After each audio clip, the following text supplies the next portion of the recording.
Pemberontakan di Suriah yang dipimpin kelompok Hayat Tahrir al-Syam (HTS) menandai era baru bagi Suriah usai ibu kota Damaskus berhasil ditaklukkan pada Minggu 8 Desember 2024. Pemberontak berhasil merebut Damaskus dari pemerintahan Presiden Bashar al-Assad setelah perang saudara selama 13 tahun merenggut ratusan ribu korban jiwa.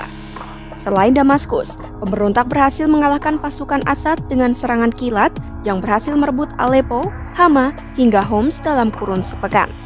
Kini, Bashar al-Assad dilaporkan kabur ke luar negeri.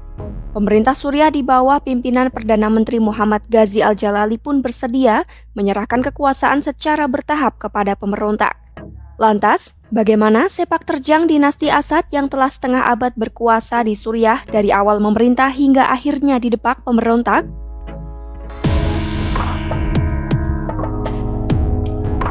Bashar al-Assad mewarisi kekuasaan Suriah dari ayahnya, Hafiz al-Assad, pada medio tahun 2000. Keluarganya telah menguasai Suriah bersama Partai Ba'ath sekitar tahun 1971. Hafiz al-Assad memerintah Suriah sejak 1971 dan berperan penting membawa Partai Ba'ath berkuasa melalui kudeta pada 1963. Ia menguasai Partai Ba'ath melalui kudeta kedua pada 1966 yang meruntuhkan kekuasaan pemimpin tradisional partai itu.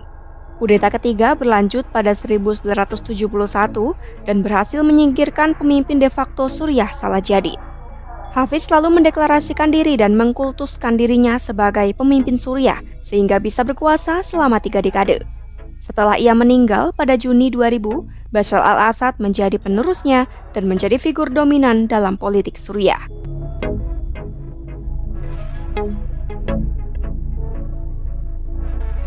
Pada tahun 2011, kekuasaan Bashar al-Assad ditentang oleh masyarakat Suriah. Gelombang demonstrasi anti-Assad pun direspons keras oleh pemerintah. Rezim pemerintahan Assad pun melabeli demonstran sebagai teroris, hingga bentrok pecah dan memicu perang saudara yang berlangsung selama 13 tahun.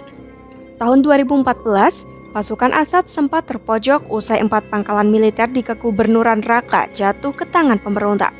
Assad pun meminta bantuan ke Rusia yang melakukan intervensi langsung pada 2015. Tidak hanya Rusia, Amerika Serikat pada 2017 juga terlibat langsung dalam perang saudara Suriah.